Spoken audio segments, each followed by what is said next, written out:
네, 마켓 진단 순서입니다.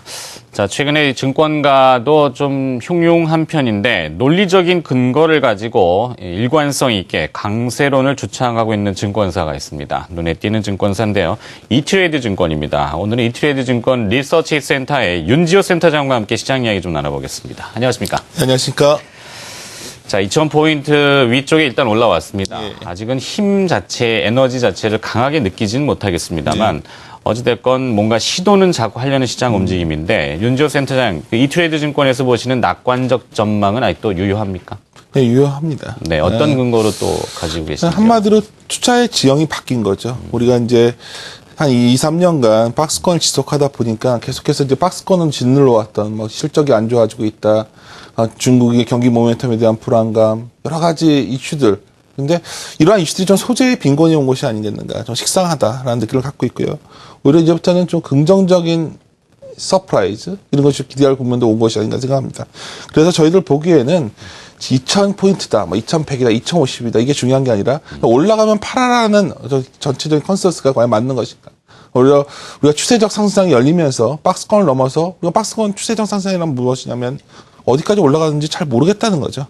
그래서 저희도 오히려 후자의 가능성에 대해서 한번 긍정적으로 검토를 하고 있고요. 그래서 저희들이 보기에는 2분기에 고점 박스권을 넘어서 아마 연간으로 봤을 때도 추세적 상승장이 이미 시작되었고 우리가 생각하는 것보다 더 강항정이 온 것이 아니겠는가 하는 조심스러운 낙관론을 여전히 강조드리고 있는 상황입니다. 네. 결국엔 2000포인트는 시작점이 될 수도 있다. 이런 내용이 되는군요.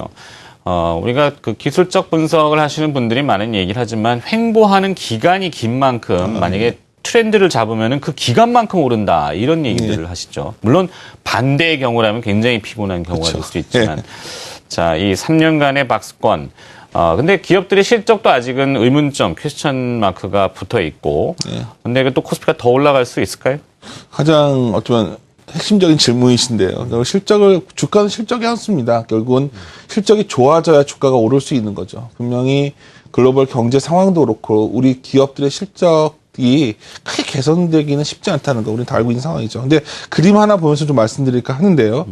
그림 보시면 이게 아주 단순한 구성의 그래프입니다. 아래 막대 하얀색 선이 뭐냐면 연초에 한 1월 2일 날 그 소위 기업 실적이 나오는 기대치가 있는 값을 모아놓은 실적치고요.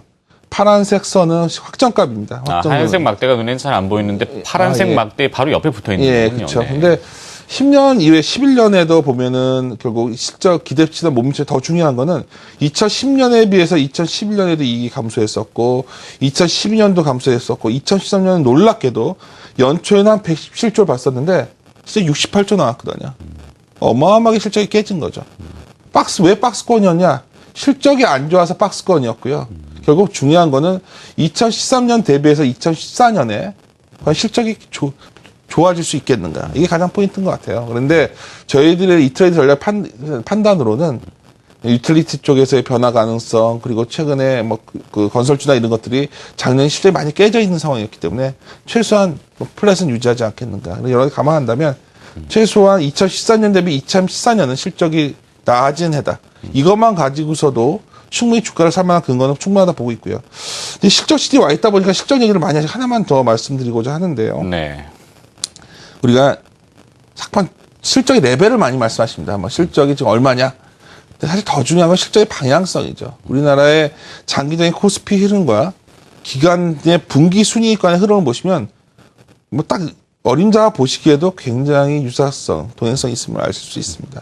그래서 이 트렌드로 본다면 한 3분기까지는 무리 없이 계속 올라가는 그림이 가능하다, 저는. 그래서 저는 계속 강조드리고 싶은 건 뭐냐면 우리가 1분기에도 실적이 안 좋게 나온다 다 알고 있는 사실입니다. 그러면 안 좋게 저번 주에도 아마 제 기억에는 정확하지는 않은데 LG화학 실적 안 좋게 나온다고 주가 많이 빠지나요? 그렇지 않다는 거죠. 그래서 이러한 어떤 실적의 방향성에 베팅을 한다면 저는 너무나 박스권에 대한 시각이 좀 벗어날 때가 되지 않았나 저는 이렇게 보고 있습니다. 네. 결국에는 이 발상의 전환을 이야기하시는 것 같습니다. 어제 뉴욕 증시도 보면 기업 실적 중에 맥도날드 실적이 안 좋았어요. 그런데 통상 물가를 비교할 때 빅맥 지수라는 맞습니다. 거를 많이 쓰는데 사실 요즘 맥도날드 햄버거, 물론 이거 특정 상품을 얘기하는 건 아닙니다만 생활의 패턴이 좀 다양화가 되어 있기 때문에 다양한 식품들을 드시는 거죠. 근데 그 빅맥 지수라는 걸 연연할 필요 없듯이 발상을 좀 바꿔볼 필요가 있다. 이런 얘기 하시는 것 같은데 그래도 3년간의 순이익이 역성장했다라는 것에서 선뜻 벗어나기는 쉽지 않을 것 같습니다. 좀 더 저를 논리적으로 설득을 해주시면 고맙겠습니다. 그게 중요한 거죠. 올해 이제 2013년 대비 2014년 실적이 좋아진다 하더라도 PER로 보면 12배가 넘어가는 상황에서 무슨 지수가 2100을 넘어가고 2050을 넘어가겠는가 아마 그러한 반론이 대다수일 것 같아요. 근데 제가 드리고 싶은 말씀은 우리가 글로벌 증시 대비해서 우리가 너무 싸다는 거죠. 그런데 우리가 보통 싸다 그런 기준을 할 때 PBI라는 소위 밸류에이션 지표를 많이 활용하는데요. 다음 그림 하나 좀 보면서 말씀을 드릴게요. 보면은 한국의 이게 선행 PBR이 아니라 상대 PBR입니다. 글로벌 PBR 대비 상대적인 PBR을 놓고 보면 레벨 자체가 2004년 차이나 쇼크 때 수준까지 내려와 있는 상황이에요. 이건 다른 의미로 말씀을 드린다면 전 세계 대비해서 한 54% 수준의 한국의 PBR이 있는 겁니다. 그러니까 일드 헌팅, 글로벌 자금들이 풀려있는 상황에서 돈들이 돌다가 좀 싼 데가 어딨나 찾다 보면 분명히 한국에 눈에 띌 수밖에 없고요. 거기다 또 중요한 게 한국은 환변동성도 크지 않아요. 그래서 요런 거는 보면 상당히 의미가 있고요. 두 번째 하나 그림을 더 보여드리냐면 사실 이렇게 일드 헌팅을 다닐 수 있는 근거 중에 하나가 이게 선진국가 신흥시장의 소위 PER로 놓고 보더라도 밸류에이션이라는 게 수렴과 발산을 반복합니다. 동조화되었다가 발산, 동조화 수렴, 동조화 발산. 지금은 다시 수렴되는 시기예요. 그러니까 미국이 많이 달려갔다면 미국이 이제 좋죠, 제일. 누가 말해도 미국 시장이 제일 좋은데 중국 시장은 별로고.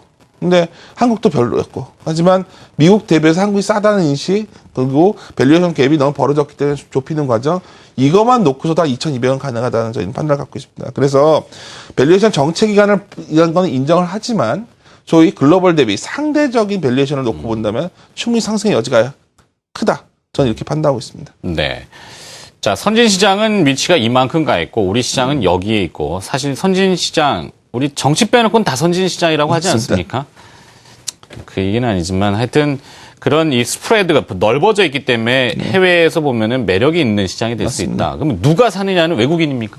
맞습니다. 그냥 우리가 국내 가계 상황이나 이런 걸 봤을 때 국내에 엄청난 수급적인 변화를 기대하기 쉽지 않죠. 그러니까 포인트는 좀 많은 뻔한 얘기 같지만 외국인들이 더 살 것이다라는 결론이 나와야 주식이 더 올라갈 수 있다 보는 거죠. 네. 근데 이제 외국인 순매수 추이 보다 보면 뭐 일희일비합니다. 근데 현 선물을 같이 놓고 보시면 이 그림 다음 그림 하나 좀 보여드리려고 하는데 3월 21일 날에 현 선물을 누적해서 같이 서메이션에서 보면 그때가 17조를 저점으로 해서 조금씩 올라오고 있는 상황이에요. 근데 제가 보기엔 이게 어떤 외국인의 끝점은 아니다. 종착점은 아닐 것 같다. 저희들이 외국인들이 끌어서 올라가는 장의 가능성이 여전히 유효하다 보고요. 결국 이러한 것을 봤을 때 그럼 외국인이 뭘 살까를 보더라도 다음 페이지는 아까 이제 맥도날드 말씀하셔서 또 와닿는데 네. TSBI, 미국의 TSBI가 소위 인플레 기대 심리예요. 이게 최근에 좀 약간 돌아서고 있습니다. 네. 그렇죠. 그러면 올해 하반기 정도면 소위 미국의 인플레 기대가 좀 생긴다 보는 게 지배적 견해고요. 당연히 작년 기저가 낮았기 때문에 이거는 좀 상세히 말씀드리는 여러 가지 근거가 있지만 가능성이 상당히 높습니다. 그러니까 TSBI가 움직일 때 한국의 대형주의 상대 수익률이 어땠냐 놓고 본다면 상당히 좋았죠. 그러니까 네. 글로벌 미국이 인플레 기대가 생긴다는 건 다른 말로 하면 디맨드의 회복이거든요. 수요 심리에. 그러니까 우리나라의 대형주들이 좀 움직일 수 있는 시기가 됐다. 이미 시작됐다. 언제부터?